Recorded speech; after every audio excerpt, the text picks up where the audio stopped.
전에 고통받던 자들에게는 흑암이 없으리로다. 옛적에는 여호와께서 스불론 땅과 납달리 땅이 멸시를 당하게 하셨더니 후에는 해변길과 요단 저쪽 이방의 갈릴리를 영화롭게 하셨느니라. 흑암에 행하던 백성이 큰 빛을 보고 사망의 그늘진 땅에 거주하던 자에게 빛이 비치도다. 주께서 이 나라를 창성하게 하시며 그 즐거움을 더하게 하셨으므로 추수하는 즐거움과 탈취물을 나눌 때의 즐거움같이 그들이 주 앞에서 즐거워하오니 이는 그들이 무겁게 맨 멍에와 그들의 어깨의 채찍과 그 압제자의 막대기를 주께서 꺾으시되 미디안의 날과 같이 하셨음이니이다.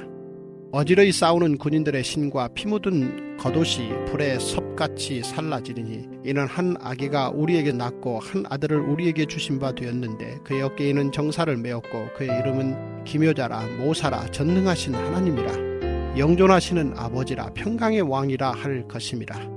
그 정사와 평강의 더함이 무궁하며 또 다윗의 왕자와 그의 나라에 군림하여 그 나라를 굳게 세우고 지금 이후로 영원히 정의와 공의로 그것을 보존하실 것이라. 만군의 여호와의 열심히 이를 이루시리라.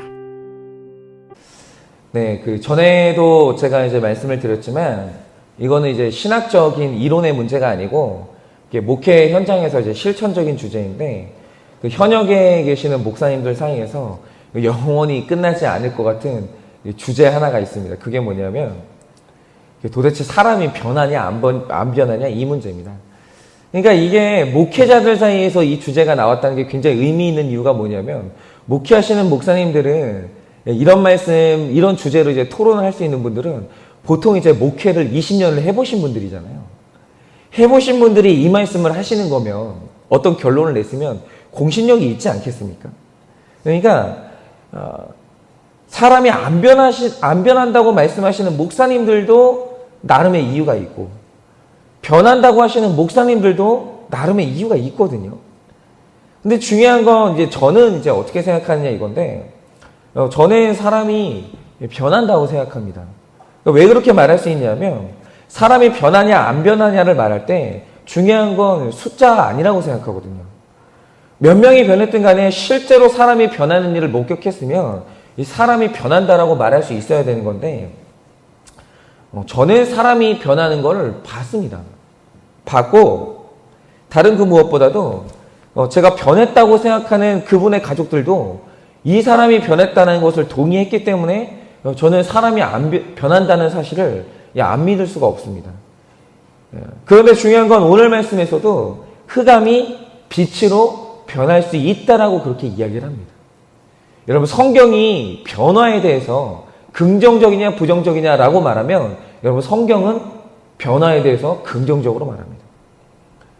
그런데 절대로 안 변하는 사람이 변하려면 불가피하게 거쳐야 되는 딱 하나의 방법이 있습니다. 그게 뭐냐면 한 번은 그 사람의 자아가 완전히 갈아엎어지는 경험을 해야 변화가 가능합니다.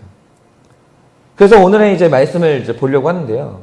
오늘 말씀을 보면 이 구약과 신약이 왜 하나의 책인지 알게 되는 이제 재미있는 경험을 할 수 있는데, 자, 오늘 말씀을 보면 다른 지역이 아닙니다.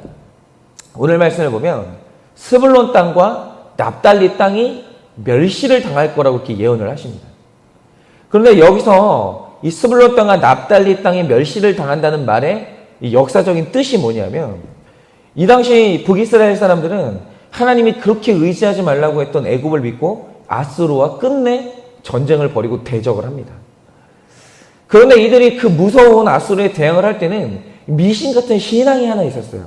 그게 뭐냐면 우리가 살고 있는 이 땅은 하나님이 주신 약속의 땅이기 때문에 이 땅은 약속의 땅이기 때문에 우리가 이 땅에서 쫓겨날 일은 절대로 없다는 거예요. 이 땅이 약속의 백성인 우리를 지켜준다라는 거예요. 이 확신이 있었어요. 그런데 하나님이 이 미신을 뒤엎어버리시는데 결국 아수르가 북이스라엘을 완전히 멸망시키거든요.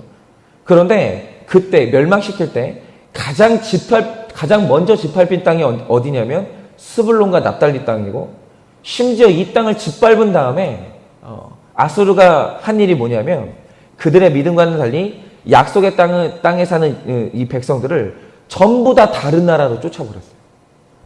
그러니까 우리가 이 땅에서 쫓겨날 일은 없다라고 믿고 있었는데 아수르가 오더니 다 쫓아내버린 거예요. 그리고 심지어는 다른 지방에 살던 이방인들을 그 땅에 와서 살게 만든 거예요. 그러니까 이런 식으로 아수르가 완전히 약속의 땅을 뒤엎어버렸어요. 그러니까 자기들의 자아라고 할 만한 신념이 완전히 엎어진 거죠. 그러니까 정말 큰 소리를 떵떵 쳤는데, 우리가 약속의 자녀인데 어떻게 우리가 망하냐. 이 땅이 우리를 지켜주고 있는데 어떻게 우리가 이 땅을 벗어나겠냐. 큰 소리를 떵떵 쳤는데 열국 앞에서 개망신을 당한 겁니다. 그런데 멸시를 당한 후에, 이 엄청난 멸시를 당한 후에 일어날 일이 뭡니까? 참 이상한 게 내 자아가 엎어졌잖아요. 내가 믿던 신념이 엎어졌잖아요. 내가 믿던 종교라고 할 만한 게 엎어졌잖아요. 그런데 그게 엎어지고 난 이후에 하나님이 그를 영화롭게 하신다는 거예요. 그리고 내가 영화롭게 되면 내 안에서 즐거운 잔치가 벌어지는데, 이 잔치의 즐거움이 얼마나 큰 즐거움인지 3절 한 절에서만 그 즐거움이라는 단어가 4번이나 나와요. 여러분, 제가 드리는 이 말씀의 영적인 흐름을 아시겠어요? 여러분, 변화라는 것은 내 자아가 엎어져야 일어나는 일이에요. 그런데 그 변화는 반드시 마침내는 잔치 같은 큰 즐거움을 가져온다라는 거예요. 이상하죠? 내 자아가 엎어지면 굉장히 고통스러운 경험이잖아요. 근데 그 고통이 지나간 후에는 더 큰 즐거움이 온다는 거예요. 자, 그런데 여러분은 지금 이 말씀이 요한복음의 어떤 사건과 연결이 돼 있다는 사실을 아십니까? 여러분, 지금 여러분은 완전히 엎어져서 변화를 맛보게 될 이 땅이 다른 땅도 아니고 스불론 땅이라는 사실에 대해서 주목을 하셔야 돼요. 왜냐하면 여러분, 이 스불론 땅에 굉장히 유명한 지역이 하나 포함되어 있어요. 그게 어디냐면 바로 가나라는 지역이에요. 근데 여러분 기억하십니까? 가나가 어떤 지역입니까? 예수님이 공생애를 시작하실 때 가장 첫 번째 기적이 일어났던 땅이 가나예요. 그럼 가나에서 예수님이 가장 처음 행하셨던 기적이 뭡니까? 그게 바로 물이 포도주로 변화되는 사건이에요. 그런데 가나의 혼인잔치가 벌어지는 이 스불론 땅에서 일어났던 이 변화의 흐름을 한번 보자 이거죠. 어느 날 가나에 결혼식 잔치가 열렸습니다. 그런데 이 결혼식 잔치에 절대로 벌어지면 안 되는 일이 벌어져요. 그게 뭐냐면 잔치에 포도주가 떨어진 거예요. 근데 여러분, 이 잔치에 혼인잔치에 포도주가 떨어진 게 왜 있을 수가 없는 일이냐면, 여러분, 유대인의 혼인잔치에는 가장 중요한 하이라이트가 있습니다. 그게 뭐냐? 이 잔치 중간에 신랑과 신부가 서약을 하는데 그 서약의 도구가 포도주예요. 즉, 서약을 하면서 남자가 여자의 잔에 포도주를 따라주는데 그때 하는 일이 뭐냐면, 내가 이 포도주를 당신에게 주듯이 나의 생명을 바치겠다고 서약을 해요. 그런데 이때 이 신부가 신랑이 따라준 잔을 받으면, 포도주 잔을 받으면 그 결혼이 성사가 되는 겁니다. 그래서 유대인의 결혼식은 포도주가 없잖아요. 그러면 준비도 안 된 결혼식을 진행했다는 이유로 엄청난 망신을 당해야 되고, 당연히 그 결혼식은 이제 파혼이 되는 겁니다. 엄청난 사건이죠. 그러니까 이날 이 잔치에 포도주가 떨어질 리 없다는 인간의 잔치가 완전히 파괴되면서 뒤엎어지면서 멸시를 당하게 생긴 거예요. 그 지금 그 사람들의 마음은 완전히 갈아서 엎어진 상태입니다. 그런데 여러분, 이 잔치가 완전히 엎어졌을 때 이때 마리아가 던졌던 말이 뭡니까? 예수님이 무슨 말씀을 하시든지 그대로 하라는 말씀이 있었어요. 그런데 생각해 보세요. 만약 이 당시에 포도주가 넘쳐났어요. 인간의 잔치가 여전히 벌어지고 있었어요. 그때 예수님의 말씀대로 하라라는 이 말씀이 하인들 귀에 이 말씀을 하셨으면 이 말이 하인들 귀에 들렸겠습니까? 안 들리죠. 예수가 누군데? 하면서 무시를 했겠죠. 그런데 인간의 잔치가 뒤엎어졌어요. 그런데 인간의 잔치가 뒤엎어진 곳에 이 말씀이 임하니까 그 말씀이, 마리아의 말이, 예수님의 말씀대로 그대로 하라는 마리아의 말이 하인들의 귀에 들렸어요. 그래서 하인들이요, 말도 안 되는 말에 순종을 합니다. 그게 뭐냐면 예수님 말씀대로 항아리에 물을 채워요. 여러분, 이 기사에서 진짜 변화는 뭐냐면 물이 포도주가 되는 게 변화가 아니고 하인들의 말씀에 순종하는 이 변화가 진짜 변화예요. 그런데 인간들의 잔치가 멸시를 당하니까 오히려 그 잔치가 예수님의 말씀이 들리는 영적인 잔치로 변했는데 이 잔치에 참석한 사람들이 하는 말이 뭡니까? 새로 떠온 포도주가 이전 포도주보다 더 낫다는 거예요. 인간의 잔치가 엎어지고 하나님의 잔치로 이 잔치가 변했는데 그때 나오는 포도주는 이전 포도주보다 훨씬 좋다라는 거예요. 그러면서 그 잔치가 더 흥겨운 잔치로 변해버렸습니다. 즉 멸시가 변하니까 영화로워지고 흑암이 변하니까 더 큰 즐거움이 임하는 거예요. 여러분 바로 이겁니다.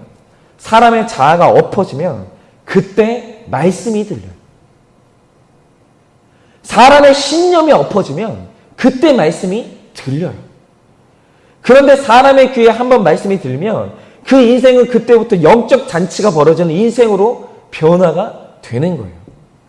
제가 이제 이걸 경험했던 게 제가 받았던 훈련의 가장 첫 시간에 제 자아가 완전히 깨지면서 제 인생에 새로운 잔치가 이루어지는 그 잔치를 경험했는데 제가 그 훈련을 받기 전에 일생 동안 하나님께 원망을 했던 주제가 뭐였었냐면 하나님이 형에게는 지적인 은사를 부어주셨어요. 그러니까 그 항아리에 지적인 포도주가 가득 찼었죠. 그리고 동생에게는 이 영적인 은사를 가득 채워주셨어요. 그런데 이제 저는 형하고 이제 동생하고 비교하면 제 항아리에는 아무것도 채워준 게 없는 것 같은 거예요. 그래서 하나님한테 늘 원망했던 게 뭐냐면 하나님 왜 내 항아리만 텅텅 비었냐고. 왜 내 항아리만 이렇게 비어서 나를 보냈냐고. 하나님 너무 불공평한 거 아니냐고. 그러면서 이렇게 원망을 하면서 제가 30년을 보냈거든요. 그런데 제가 이제 첫 말씀 훈련을 받던 날 그 본문이 어디냐면 누가복음 5장의 말씀이었거든요. 그런데 그날이 예수님이 베드로를 부르시던 첫날의 기록인데 그런데 진짜 재밌는 게 뭐냐면 그 기사를 보면 저는 그 기사를 그날 못 봤어요. 그 기사를 그 훈련을 받기 전까지 그 부분을 못 봤는데 그날 이제 보게 되는 게 뭐냐면 예수님 앞에 두 배가 있었어요. 두 배가 있었는데 한 배는 이미 물고기로 가득 찬 배였고 한 배는 밤이 맞도록 수고했으나 얻은 것이 하나도 없는 베드로의 빈 배였어요. 그런데 예수님이 두 배 중에 어느 배에 오르셨습니까? 물고기로 가득 찬 배가 아니라 완전히 텅텅 비어있는 배였어요. 왜냐하면 가득 차 있는 배, 물고기로 가득 찬 배는 이미 예수님이 설 자리가 없거든요. 그래서 예수님이 오르신 배가 어디냐? 베드로의 빈 배였어요. 그런데 여러분 결국 어떻게 됩니까? 예수님이 오르신 그 배가 가득 찼어요. 여러분 이미 가득 차 있는 배에는 예수님이 오르실 수 없었어요.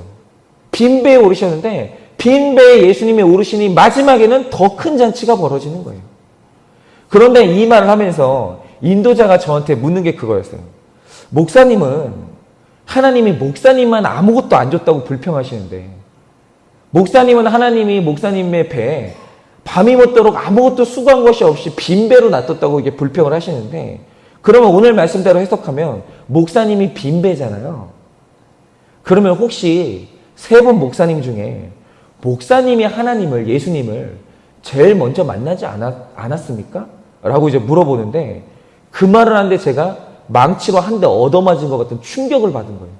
왜냐하면 진짜로 그 말씀대로 제 형은 머리에 가득 찬 그 지식 때문에 가장 늦게 예수님을 만났어요.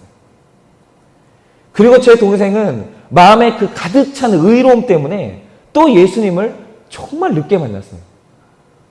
그러니까 형은 26살 때 돌아왔고 동생이 예수님을 제대로 만난 게 23살 때였어요. 그런데 그 셋 중에서 가장 먼저 예수님을 만났던 사람이 아무것도 없는 제가 예수님을 가장 먼저 만났어요. 이제 그걸 알고 나니까 저는 그냥 빈배가 아니라 예수님이 올라타신 빈배였던 거예요. 그런데 이상하죠. 말씀으로 제 생각이 엎어졌어요. 30년 동안 가지고 있던 제 생각, 제 원망이 엎어졌어요. 그러니까 그때부터는 제 마음에 흑암이 물러가고 더 큰 즐거움이 임하는 거예요. 아, 그렇구나. 나는 그냥 빈배가 아니라 예수님께서 올라타셨던 빈배였구나. 아, 나는 그냥 항아리가 아니라 예수님이 기적으로 채우셨던 나는 그 빈 항아리였구나. 이게 처음으로 이해가 되는 거예요. 그러면서 제가 그다음부터 제 인생을 바라보는 그 해석이 완전히 뒤바뀐 거예요. 여러분, 바로 이겁니다. 이래서 우리 자아는 한 번은 엎어져야 되는 거예요. 여러분, 신앙생활의 기쁨이 어디에서 온지 아십니까? 내 자아가 엎어지는 만큼 예수님 말씀이 들리고, 여러분, 내 귀에 예수님 말씀이 들리는 만큼 신앙생활은 체험과 기쁨이 깊어지는 거예요. 그러므로 오늘 우리 자아가 엎어지기를 사모하면서 기도를 하셔야 돼요. 여러분, 엎어지는 것이 은혜예요. 왜입니까? 엎어지면 다 그만큼 말씀이 들려요. 그리고 말씀이 들리면 그때부터는 영적인 잔치가 시작이 되는 거예요. 그러므로 오늘 우리 삶에, 우리 가정에, 여러분, 기존에 우리가 가지고 있던 모든 자아가 엎어지고 깨지기를 기도하십시오. 그때 우리 가정은, 내 자신은 변화가 일어날 것이고 더 큰 영적 잔치를 맛보게 될 줄을 믿습니다.